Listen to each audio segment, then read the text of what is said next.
ಮೇಲೆ ನಂಬಿಕೆಸ್ಥಳಾಗಿದ್ದಳು ಮತ್ತು ಅದೇ ಕ್ಯಾನ್ಸರ್ ರೋಗದ ಇರುವವರೆಗೂ, ಅವಳು ತನ್ನ ಜೀವ ಇರುವವರೆಗೂ ಪ್ರಾರ್ಥನೆ ಮಾಡ್ತಾನೆ ಇದ್ಲು.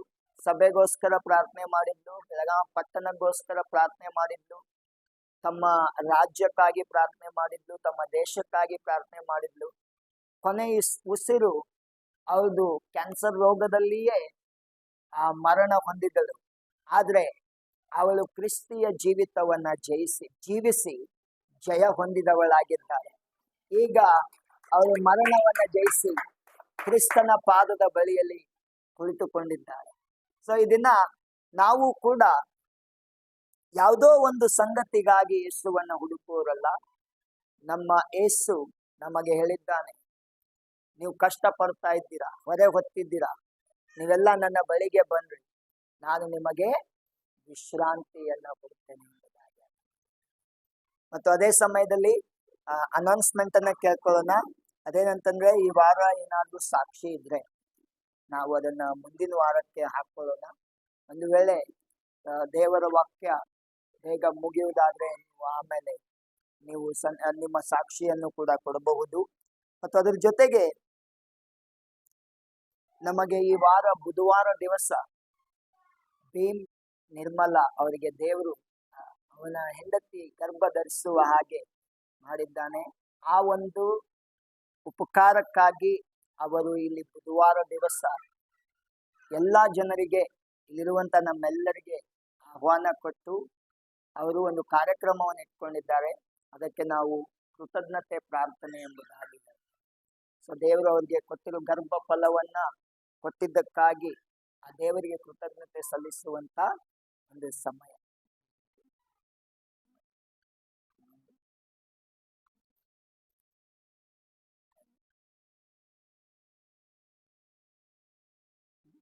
ಹನ್ನೊಂದು ಗಂಟೆಗೆ ಯಾರೆಲ್ಲ ಇವತ್ತು ಸಭೆಗೆ ಬಂದಿಲ್ಲ ಅವ್ರಿಗೂ ಕೂಡ ನೀವು ಜ್ಞಾಪಿಸ್ರಿ. ಮತ್ತು ಇಲ್ಲಿ ನಾವು ದೇವರನ್ನ ಆ ಉಪಕಾರಕ್ಕಾಗಿ ಸ್ತುತಿ ಆರಾಧನೆ ಮಾಡೋಣ. ಮತ್ತು ಸೇವಕರು ಬಂದು ದೇವರು ಮಾಡುವಂತ ಆಶೀರ್ವಾದಕ್ಕೆ ಆಶೀರ್ವಾದದ ವಚನಗಳನ್ನು ಕೂಡ ನಮ್ಮ ಮುಂದೆ ತರುವರಾಗಿದ್ದಾರೆ. ನಾವು ಆ ವಾಕ್ಯಗಳನ್ನ ಕೇಳಿ ಆಶೀರ್ವಾದ ಹೊಂದುವುದಲ್ಲದೆ ನಾವು ಕೂಡ ನಂಬೋಣ. ಆ ದೇವರು, ಎಲ್ಲರೂ ಇಲ್ಲಿ ನೋಡ್ರಿ, ನನ್ ಕಡೆ ನೋಡ್ರಿ, ಅಲ್ಲಿ ಏನಿಲ್ಲ, ಇಲ್ಲಿದ್ದಾರೆ ಯೇಸು. Amen, hallelujah, praise the lord, amen, amen, hallelujah, praise the Lord. ನಾವ್ ಯಾರನ್ನ ನೋಡ್ಲಿಕ್ಕೆ ಬಂದಿದ್ದೇವೆ? ಯೇಸುವನ್ನ ನೋಡ್ಲಿಕ್ಕೆ. ಸಭೆಯಲ್ಲಿ ಯೇಸುವಿಗಿಂತ ಸುಂದರನು ಮತ್ತೊಬ್ಬ.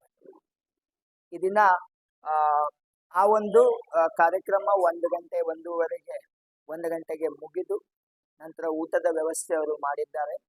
ಎಲ್ಲರೂ ಈ ಒಂದು ಕಾರ್ಯಕ್ರಮದಲ್ಲಿ ಪಾಲ್ಗೊಳ್ಳಬೇಕು.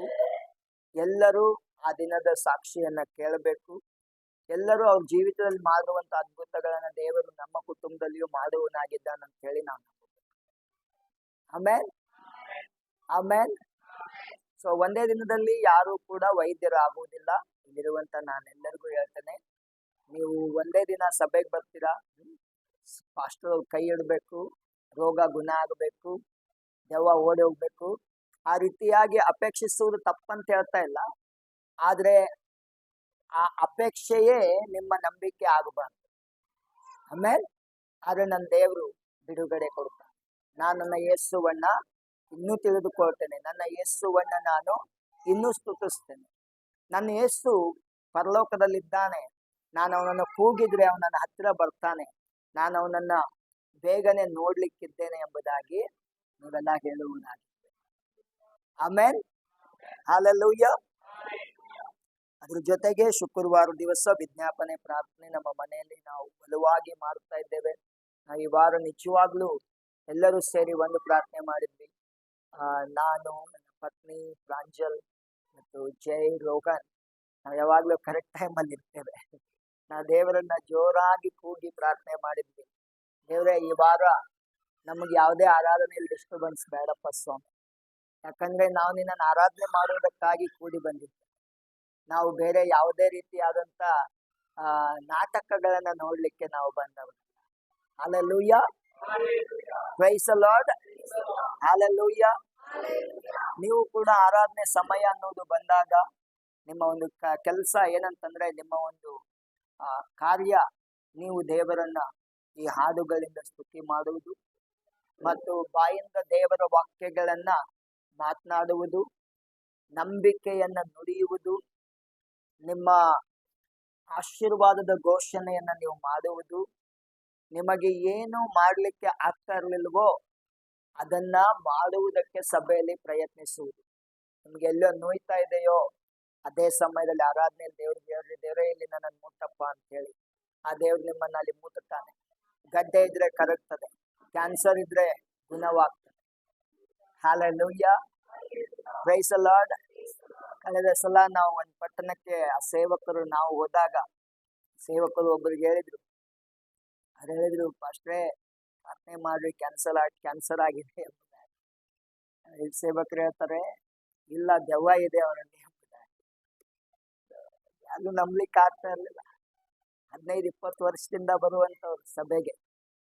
ಆದ್ರೆ ಸಭೆ ಮುಗಿದ ನಂತರ ಪ್ರಾರ್ಥನೆ ಪ್ರಾರಂಭ ಮಾಡಿದಾಗ 1 ಗಂಟೆ ಉಳ್ಳಾಡಿ ಆಮೇಲೆ ದೆವ್ವ ಹೊರಗಡೆ ಬಂತು. Hallelujah, praise the lord. Amen, amen. ನಿಮ್ಮನ್ನ ಕೊಲ್ತೇನೆ, ನಿಮ್ಮನ್ನ ಮಾಡ್ತೇನೆ, ಮಾಡ್ತೇನೆ, ನಮ್ ಕೈಗೆ ಸಿಗ್ರಿ ಎಂಬುದಾಗಿ ಹೇಳುವಂತ ದೆವ್ವ ಅದ್ರ ಮುಂದೆ ಹೋಗಿ ನಿಂತ್ರೆ, ಓ ನನ್ನ ಬೆಂಕಿ ಹತ್ತುತ್ತಾ ಇದೆ ಎಂಬುದಾಗಿ ಹೇಳಿಕೆ. Amen, hallelujah, praise the lord. ಕರ್ತನಾದ ಯೇಸು ತಾನು ಏನ್ ಬಾಯಿಂದ ಮಾತನಾಡಿದ್ದಾನೋ ಅದೆಲ್ಲ ಸತ್ಯವಾಗಿದೆ. ಅದನ್ನ ನಾನು ನಂಬುವನಾಗಿದ್ದೇನೆ. ಅದು ನನ್ನ ಜೀವಿತದಲ್ಲಿ ನೆರವೇರುವಂತದ್ದು.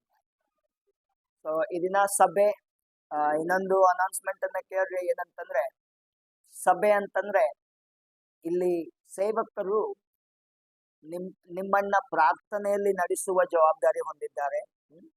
ನಿಮಗೆ ದೇವರ ಮಾರ್ಗದಲ್ಲಿ ನಡೆಸುವಂತ ಜವಾಬ್ದಾರಿ ಹೊಂದಿದ್ದಾರೆ.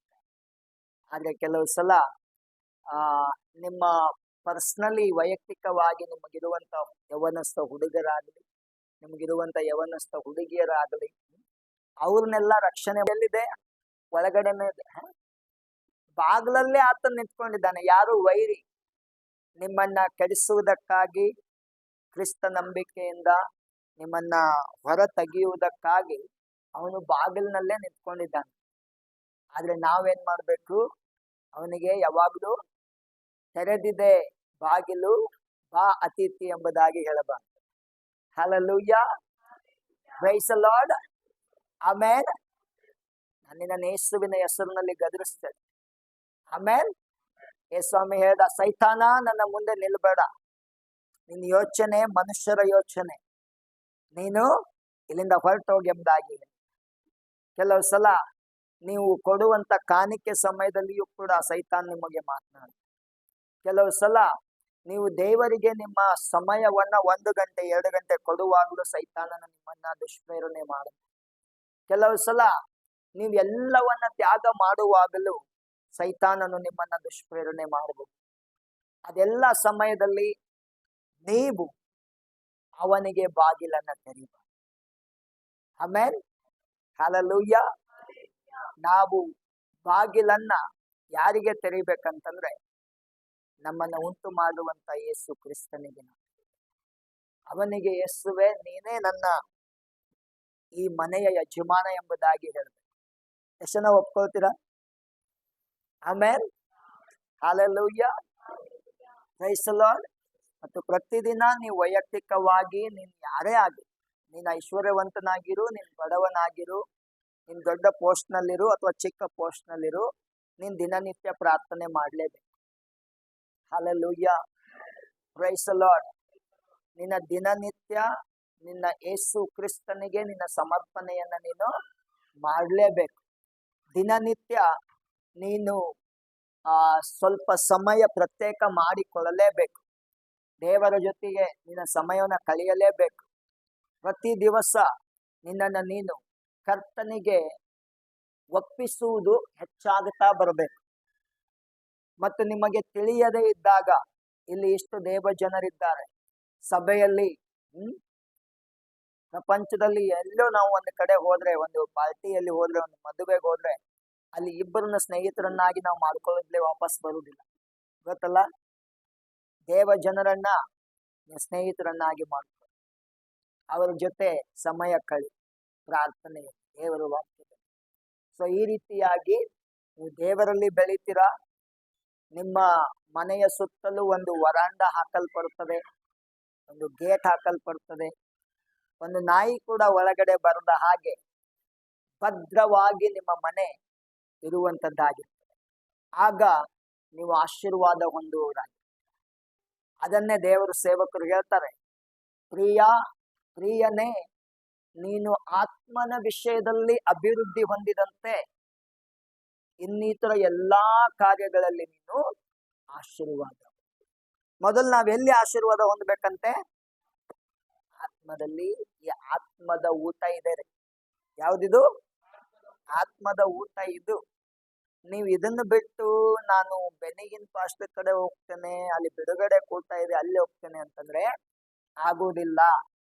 ಇದನ್ನ ನೀನು ನಿನ್ನ ದಿನನಿತ್ಯದ ಊಟ ಮಾಡ್ಕೊಳ್ಬೇಕು. ಎಷ್ಟು ಜನ ಆಮೇನ್ ಅಂತ ಹೇಳ್ತೀರಾ? ಆಮೇನ್. ಸೊ ಅದೇ ಸಮಯದಲ್ಲಿ ಸೇವಕರಾಗಿ ನಾವು ಕೂಡ ಮನೆಯಲ್ಲಿ ಮತ್ತು ವೈಯಕ್ತಿಕ ಸಮಯದಲ್ಲಿ ಸಭೆಯ ಎಲ್ಲಾ ದೇವಜನರಿಗೋಸ್ಕರ ನಾವು ಪ್ರಾರ್ಥನೆ ಮಾಡುವವರಾಗಿದ್ದೇವೆ. ಮತ್ತು ಅವರ ಆರೋಗ್ಯಕ್ಕಾಗಿ, ಅವರ ಆತ್ಮದ ಕಣ್ಣುಗಳು ಪ್ರತಿದಿನ ತೆರೆಯಲ್ಪಟ್ಟು ಅವರಿರುವಂತ ಸ್ಥಳದಲ್ಲಿ ಪ್ರಭಾವಶಾಲಿಗಳಾಗಿ ಬದುಕಿ ಕ್ರಿಸ್ತ ನಂಬಿಕೆಯಲ್ಲಿ ಬಲಗೊಂಡು ಅನೇಕರನ್ನ ಕ್ರಿಸ್ತ ನಂಬಿಕೆಯಲ್ಲಿ ತರುವಂತವರು ಆಗಬೇಕಂತೇಳಿ ನಾವು ಪ್ರಾರ್ಥನೆ ಮಾಡುವವರಾಗಿರ್ತೇವೆ. ಆಮೇಲೆ ನಿಮಗೆ ಜಾಬ್ ಇಲ್ಲದಿದ್ರೆ ದೇವರೇ ಅವ್ರಿಗೊಂದು ಜಾಬ್ ಕೊಡಂತೆ ಪ್ರಾರ್ಥನೆ ಮಾಡುವವರಾಗಿರ್ತೇವೆ. ದೇವರ ಮುಂದೆ ಈ ವಿಷಯದಲ್ಲಿ ಸುಳ್ಳಾಡುವುದಿಲ್ಲ, ಸತ್ಯನೇ ಹೇಳ್ತಾ ಇದ್ದೇವೆ. ಅದಕ್ಕೆ ಸಭೆಯಲ್ಲಿ ಎಲ್ಲರೂ ಹಂತ ಹಂತವಾಗಿ ಆಶೀರ್ವಾದ ಹೊಂದ್ತಾ ಇದ್ದೀರಾ. ದೇವರು ನಿಮ್ಮನ್ನ ಸಮಾಧಾನದಲ್ಲಿ ಅನೇಕ ಆಶೀರ್ವಾದಗಳಲ್ಲಿ ನಡೆಸಿದ್ದಾನೆ ಮತ್ತು ಅದನ್ನ ನಾವು ನಂಬೋಣ. ಮತ್ತು ದೇವರು ಇನ್ನೂ ನಮ್ಮ ಜೀವಿತದಲ್ಲಿ ದೊಡ್ಡ ಕಾರ್ಯಗಳನ್ನ ಮಾಡುವವನಾಗಿದ್ದಾನೆ. ಯಾವಾಗ? ನೀವು ಆತ್ಮದಲ್ಲಿ ಬೆಳೆಯುವಾಗ. ಎಲ್ಲಿ? ನೀವು ಯೇಸು ಕ್ರಿಸ್ತನನ್ನ ನಂಬುವುದಕ್ಕಿಂತ ಮುಂಚೆ ನೀವು ಹೇಗಿದ್ರಿ ಅನ್ನುವುದನ್ನ ಯೋಚನೆ ಮಾಡು. ನೀನು ಬೇಗಳ ಬೈಯುವವನಾಗಿದ್ರೆ ಅದನ್ನ ಬಿಡಬೇಕು. ನೀನು ಸರಾಯಿ ಕುಡಿಯುವವನಾಗಿದ್ರೆ ಅದನ್ನ ಬಿಟ್ಟು ಬಿಡಬೇಕು. ಇನ್ನು ಯೇಸು ಕ್ರಿಸ್ತನಿಗೆ ಹತ್ತಿರವಾಗುವುದಕ್ಕೆ ಅಡ್ಡಿಯಾಗುವಂತ ಎಂತ ಬೆಲೆ ಬಾಳುವಂತ ಸಂಗತಿ ಆಗಿದೆ, ಅದನ್ನ ನೀನು ಬಿಡಲೇಬೇಕು. ಪಕ್ಕದವ್ರಿಗೆ ಅದು ಬಿಡಲೇಬೇಕು ಅಂತ. There is no exemption. ಅಲ್ಲಿ ಯಾವುದೇ ರೀತಿಯಾದಂತ ತಪ್ಪಿಸುವಿಕೆ ಇಲ್ಲ. ನಿನ್ನ ಕಡೆ ಹಣ ಹೆಚ್ಚಿದ್ರೆ ಗೌರ್ಮೆಂಟ್ ನಿನಗೆ ಫೋನ್ ಮಾಡೇ ಮಾಡ್ತದೆ, ಮಗನೇ ಬಾಳ ಹಣ ಇಟ್ಕೊಂಡಿದ್ದೀಯಾ, ಅದ್ರ ಟ್ಯಾಕ್ಸ್ ಕಟ್ ಎಂಬುದಾಗಿ. Hallelujah, praise the lord, amen, amen, hallelujah, praise the Lord. ನಂಬ್ತೇನೆ ನೀವೆಲ್ಲ ಇದನ್ನ ಅರ್ಥ ಮಾಡ್ಕೊಳ್ತಾ ಇದ್ದೀರಿ ಎಂಬುದಾಗಿ. ಅದೇ ಸಮಯದಲ್ಲಿ ಸಭೆಗಾಗಿ ನೀವು ದುಡಿಯುವವರಾಗಿರ್ಬೇಕು. ಸಭೆಗಾಗಿ ಹೇಗೆ ದುಡಿಬೇಕ್ರಿ ಪಾಸ್ಟರ್? ಒಬ್ಬೊಬ್ಬರು ಒಂದೊಂದು ಜವಾಬ್ದಾರಿ ತೆಗೆದುಕೊಳ್ಬೇಕು. ಸೊ ಸಭೆಯಲ್ಲಿ ಏನು ಅವಶ್ಯಕತೆ ಇದೆ, ಸಭೆಯಲ್ಲಿ ಏನು ಕಡಿಮೆ ಆಗಿದೆ, ಎಲ್ಲೋ ಪೈಪ್ ಕಟ್ ಆಗಿದೆಯಾ, ಎಲ್ಲೋ ಒಂದು ಬಣ್ಣ ಹೋಗಿದೆಯಾ, ಜವಾಬ್ದಾರಿ ತೆಗೆದುಕೊಳ್ಬೇಕು. ಎಷ್ಟು ಜನ ಆಮೇನ್ ಅಂತ ಹೇಳ್ತೀರಾ? ಹಲ್ಲೆಲೂಯಾ. ಬೈಬಲ್ ಏನ್ ಹೇಳ್ತದೆ? ಮೋಶೆ ಅನ್ನುವಂತ ದೇವರ ಸೇವಕನು ದೇವರ ಮನೆಯಲ್ಲಿ ನಂಬಿಗಸ್ತನಾಗಿದ್ದ ಅಂತೇಳಿ ಬೈಬಲ್ ಹೇಳ್ತದೆ. ಎಷ್ಟು ಜನ ಓದಿದಿರಿ ಬೈಬಲ್ದಲ್ಲಿ? ಯಾವ ಮನೆಯಲ್ಲಿ ನಂಬಿಗಸ್ತನಾಗಿದ್ದ ಅಂತೆ? ಯಾವ ಮನೆಯಲ್ಲಿ? ಕೆಲವರು ನಾವೆಲ್ಲ ನಮ್ಮ ಮನೆಯಲ್ಲಿ ಬಹಳ ನಂಬಿಗಸ್ತರಾಗಿರ್ತೇವೆ. ನಮ್ಮ ಮನೆಯಲ್ಲಿ ಒಂದು ಕಸ ಬೀಳಬಾರ್ದು. ಹಲ್ಲೆಲೂಯಾ. ನಮ್ಮ ಮನೆಯಲ್ಲಿ ಎಲ್ಲೂ ಬಣ್ಣ ಸ್ವಲ್ಪ ಕೇಳಬಾರ್ದು. ಓಕೆ, ಸೊ ನಮ್ಮ ಮನೆಯನ್ನ ನಾವು ಯಾವ ರೀತಿ ನೋಡ್ಕೊಳ್ತೀವೋ ಬೈಬಲ್ ಹೇಳ್ತದೆ. ಮೋಶೆ ದೇವರ ಸೇವಕರು ದೇವರ ಮನೆಯಲ್ಲಿ ನಂಬಿಗಸ್ತನ. ಆದ್ರೆ ಇದೇ ಬೈಬಲ್ ಹೇಳ್ತದೆ, ಕರ್ತನಾದ ಯೇಸು ಕ್ರಿಸ್ತನು ದೇವರಿಗೇನೆ ನಂಬಿಗಸ್ತನಾಗಿದ್ದ.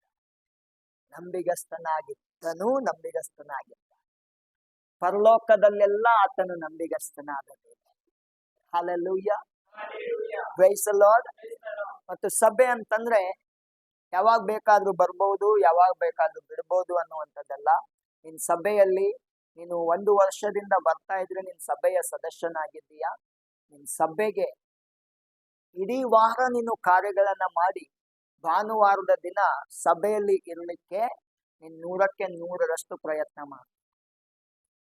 ಅರ್ಥ ಆಗ್ತಾ ಇದ್ರಿ? ಆಮೇಲೆ ನೀನ್ ಸಭೆಯ ಸದಸ್ಯನ ಯಾವಾಗ ಆಗ್ತಿ ಅಂತಂದ್ರೆ ಆ ರೀತಿಯಾದಂತ ಕಾರ್ಯಗಳನ್ನ ಮಾಡುವ. ಸೊ ಸಭೆಯಲ್ಲಿ ಇನ್ನೂ ಅನೇಕ ಸಂಗತಿಗಳನ್ನ ನಾವು ಮಾಡಬಹುದು.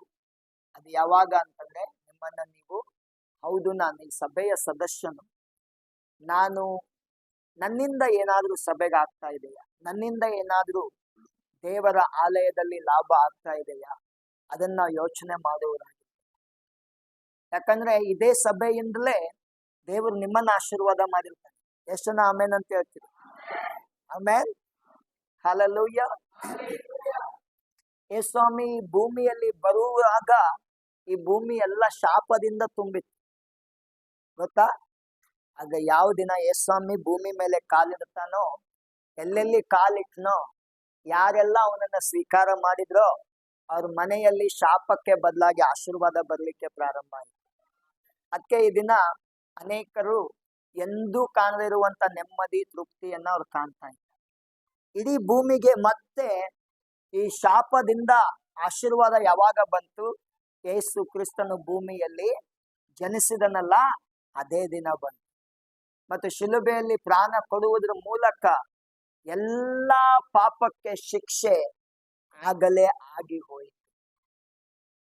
ಎಲ್ಲ ಜನರಿಗೆ ಪಾಪದಿಂದ ಬಿಡುಗಡೆ, ಆ ಬಿಡುಗಡೆಯ ಪರಿಹಾರ ಅದೇ ದಿನ ಸಿಕ್ಕಿತು. ಅದಕ್ಕೋಸ್ಕರ ಈ ದಿನ ನಾವು ಯೇಸುವಿನ ನಾಮವನ್ನ ಕೇಳುತ್ತಲೇ, ಹಾಡುತ್ತಲೇ, ಅದನ್ನ ಸ್ವೀಕರಿಸುತ್ತಲೇ ನಮ್ಮ ಜೀವಿತದಲ್ಲಿ ನಾವು ಆಶೀರ್ವಾದ ಹೊಂದ್ತೀವಿ. ದೆವ್ವಗಳ ಕಾಟ ನಿಂತು ಹೋಗ್ತದೆ, ಮನೆಯಲ್ಲಿ ಬಡತನ ನಿಂತು ಹೋಗ್ತದೆ, ನಿರಾಶೆ ನಿಂತು ಹೋಗ್ತದೆ, ಮನೆಯಲ್ಲಿ ಜಗಳಗಳು ನಿಂತು ಹೋಗ್ತವೆ. ನಾವು ಮೊದಲಿದ್ದ ಹಾಗೆ ಇರುವುದಿಲ್ಲ. ಇದೆಲ್ಲಕ್ಕೆ ಕಾರಣ ಅದು ಏನಂತಂದ್ರೆ ಕರ್ತನಾದ ಯೇಸು. ಸೊ ಇದನ್ನ ನಾವು ದೇವರ ವಾಕ್ಯಗಳನ್ನ ನೋಡಿಕೊಳ್ಳೋಣ. ಮೊದಲನೇ ಪೇತ್ರನು ಬರೆದ ಪುಸ್ತಕದಲ್ಲಿ 2ನೇ ಅಧ್ಯಾಯ 1ನೇ ವಚನ ಮತ್ತು 2ನೇ ವಚನ.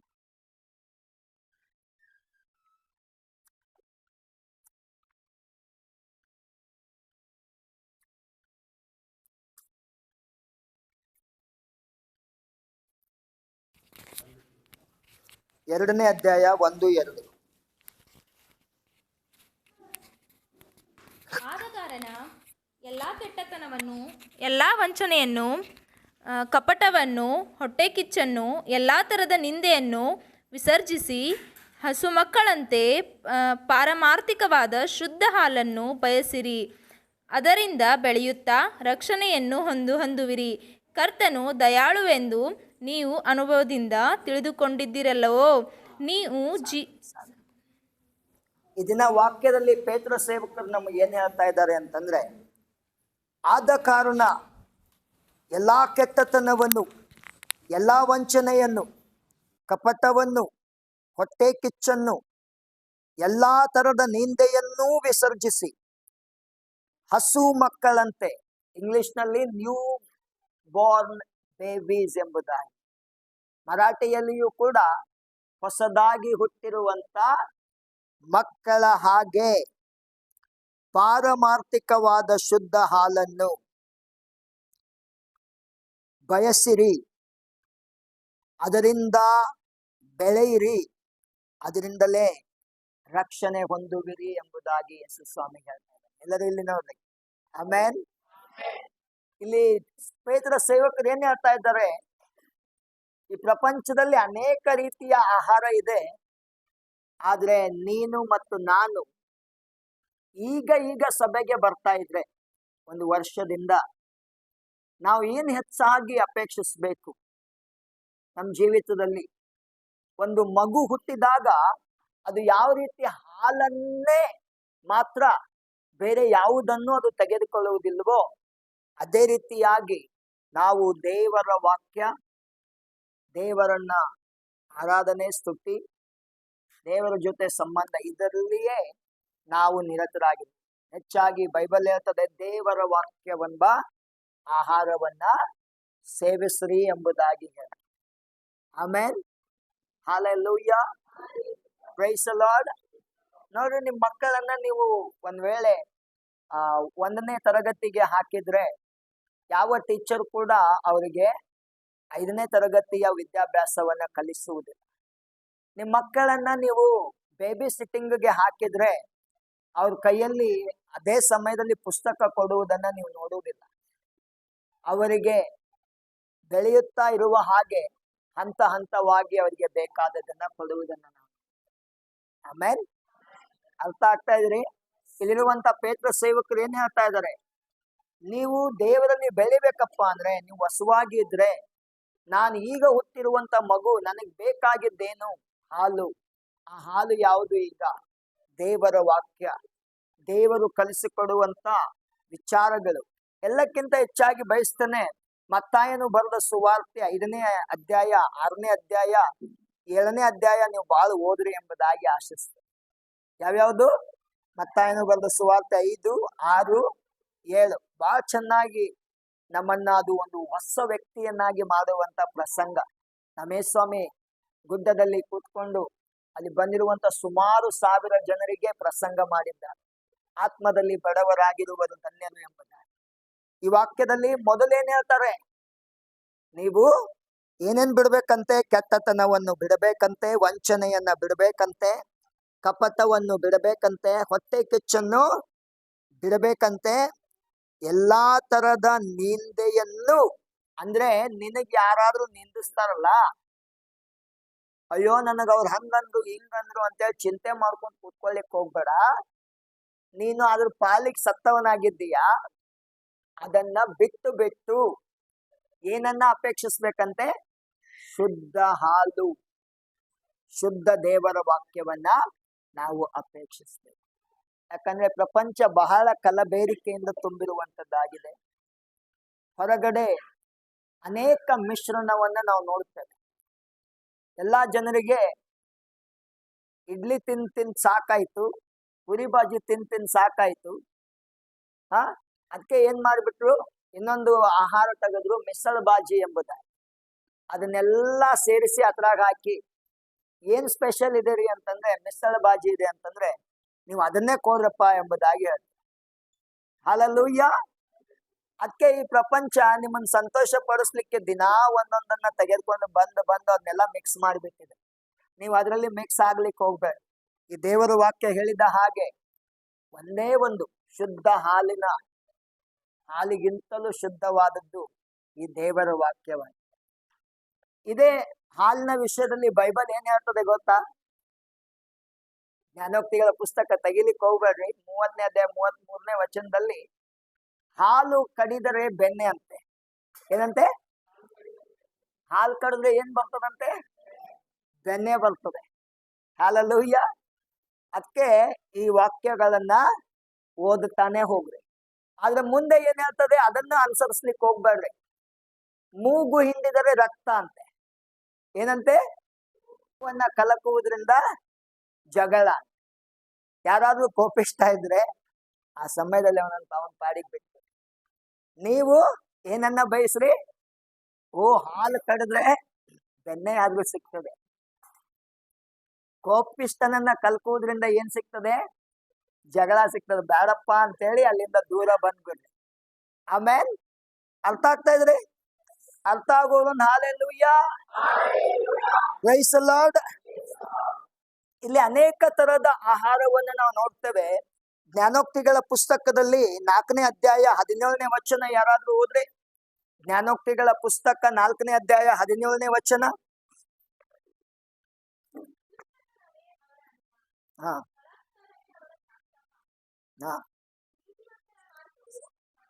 ಸಾಕ್ರಿ. ದುಷ್ಟತನವೇ ಅವರ ಅನ್ನ ಎಂಬುದಾಗಿ ಇಲ್ಲಿ ಹೇಳ್ತದೆ. ಕೆಲವರಿಗೆ ಯಾವ ಆಹಾರ ಇಷ್ಟ ಅಂತಂದ್ರೆ ದುಷ್ಟತನದಿಂದ ತುಂಬಿರುವಂತ ಆಹಾರ. ಆದ್ರೆ ಪೇತ್ರ ಸೇವಕರು ನಮಗೇನ್ ಹೇಳ್ತಾ ಇದ್ದಾರೆ?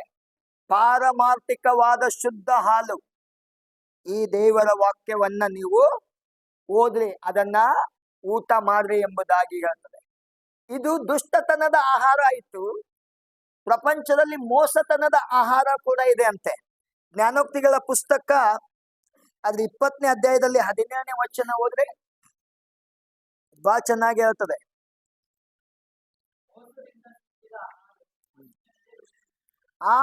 ನೋಡ್ರಿ, ಮೋಸತನದಿಂದ ಸಿಕ್ಕಿದ ಆಹಾರ ಏನನಿಸ್ತದಂತೆ ಮನುಷ್ಯನಿಗೆ, ಬಾಳ್ ಚಲೋ ಇದೆ ಎಂಬುದಾಗಿ ಅನಿಸ್ತದಂತೆ. ಮುಂದೆ ಏನಾಗ್ತದೆ ನೋಡ್ರಿ, ಅದು ಹೊಟ್ಟೆಗಿಳಿದಾಗ ಆಮೇಲೆ ಏನಾಗ್ತದಂತ ಅದರಿಂದ ಫಲ ಏನ್ ಸಿಗ್ತದೆ? ಮರಳು ಸಿಗ್ತದೆ ಅಂತೆ. ಏನ್ ಸಿಗ್ತದೆ? ಈ ಪ್ರಪಂಚದಲ್ಲಿ ನಾವು ನೋಡ್ತೇವೆ, ಅನೇಕರು ರಾಂಗ್ ದಾರಿಯನ್ನ ಹಿಡಿದು ನಾನೇನೋ ಆಗ್ಬೇಕಂತ ಹೊರಟಿದ್ದಾರೆ. ಆದ್ರೆ ಒಂದಿನ ದೇವರವ್ರಿಗೆ ಭೇಟಿ ಕೊಡುತ್ತಾನೆ. ಆಗ್ಲೂ ಅವರು ಒಪ್ಕೊಳ್ಳದೆ ಇದ್ದಾಗ, ವಿಧೇಯರಾಗದೆ ಇದ್ದಾಗ, ಅವರಿಗೆ ಕೊನೆಗೆ ಅದರಿಂದ ಸಿಗುವಂತ ಪ್ರತಿಫಲ ಏನಂತೆ? ಮರಳು. ಏನ್ ಸಿಗ್ತದೆ? ಏನ್ ಸಿಗ್ತದೆ? ಲೋಟನ ಹೆಂಡತಿ ಏನಾದ್ಲು? ಉಪ್ಪಿನ ಕಂಬವಾದ್ಲು. ಏನಾದ್ಲು? ಯಾಕೆ? ದೇವ್ರ ಏನ್ ಹೇಳಿದ? ಹಿಂದಕ್ ನೋಡ್ಬೇಡ. ಏನಂತ ಹೇಳಿದ? ಹಿಂದಕ್ ನೋಡ್ಬೇಡ, ಮುಂದೆ ನೋಡು. ಮುಂದೆ ಪರಲೋಕ ಇದೆ. ಮುಂದೆ ನೋಡು, ಕರ್ತನಾದ ಯೇಸು ಇದ್ದಾನೆ. ಮುಂದೆ ನೋಡು, ನಿನ್ನ ಆಶೀರ್ವಾದ ಇದೆ. ಹಿಂದೆ ನೋಡ್ಲಿಕ್ಕೆ ಹೋಗ್ಬೇಡ, ಅದು ದೇವರ ಆಜ್ಞೆ. ಹಿಂದೆ ಎಂದು ನೋಡ್ಲಿಕ್ಕೆ ಹೋಗ್ಬೇಡ. ಯಾಕಂದ್ರೆ ಹಿಂದೆ ನೋಡಿದ್ರೆ ದೇವರ ದಂಡನೆ ಬರುವಂತದ್ದಾಗಿದೆ. ಏನ್ ಬರ್ತದೆ? ಏನ್ ಬರುವಂತದ್ದಾಗಿದೆ? ದೇವರ ದಂಡನೆ ಬರುವಂತದ್ದಾಗಿದೆ. ಉಪ್ಪಿನ ಕಂಬ ಎಲ್ಲಾರು ಕೇಳ್ತಾರೆ, ಏನಾಯ್ತಪ್ಪ ಎಂಬುದಾಗಿ. ಇನ್ನು ಉಪ್ಪಿನ ಕಂಬ ಆದ್ಲು. ಯಾವುದಕ್ಕಾಗಿ? ಹಿಂದೆ ನೋಡಿದ್ದಕ್ಕಾಗಿ. ಈ ಮೋಸತನದಿಂದ ಸಿಕ್ಕುವಂತ ಆಹಾರ ಅದು ಬಾಯಿಗೇನೋ ರುಚಿ, ಆರೋಗ್ಯಕ್ಕೆ ಹಿತ ಅಲ್ಲ ಎಂಬುದಾಗಿ ದೇವರ ವಾಕ್ಯ ಹೇಳ್ತದೆ. ಇನ್ನೊಂದು ಆಹಾರ ಇದೆ, ಅದನ್ನ ಯೇಸುಸ್ವಾಮಿ ನಮಗೆ ಹೇಳಿದ. ಮತ್ತಾಯನು ಬರೆದ ಸುವಾರ್ತೆ 6ನೇ ಅಧ್ಯಾಯ 11ನೇ ವಚನ ತೆಗಿಲಿಕ್ಕೆ ಹೋಗ್ಬೇಡ, ಎಲ್ಲರಿಗೂ ಗೊತ್ತಿದೆ. ಅನುದಿನದ ಆಹಾರ. ಯಾವ ಆಹಾರ? ಯಾವ ಆಹಾರ? ನೀವ್ ಯಾರಾದ್ರೂ ನಿಮ್ ಮನೆಗ್ ಬಂದ್ರೆ, ಬನ್ರಿ, ಬಂದಿದ್ದು ಒಳ್ಳೇದಾಯ್ತು, 3 ದಿನದಿಂದ ಆಹಾರ ಫ್ರಿಡ್ಜ್ ನಲ್ಲಿ ಇಟ್ಟಿದ್ದೆ, ನಾನೀಗ ಅದನ್ನ ನಿಮಗೆ ಊಟಕ್ಕೆ ಕೊಡ್ತೀನಿ ಅಂತ ಹೇಳ್ತೀರಾ? Hallelujah, praise the lord. ಯಾವ ಆಹಾರ ಕೊಡ್ತೀರಾ?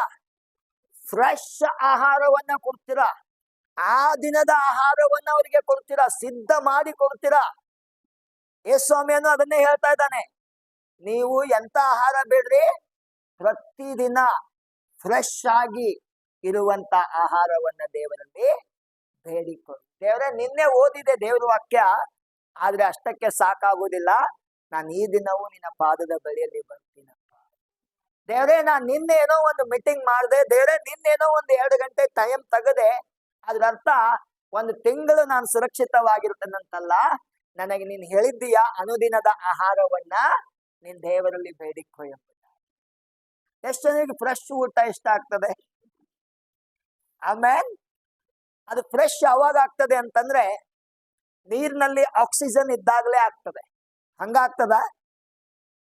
ಕೆರೆಯಲ್ಲಿರುವಂತ ಮೀನುಗಳನ್ನ ಎಷ್ಟು ಜನ ಇಷ್ಟಪಡ್ತೀರಾ ಹೇಳ್ರಿ?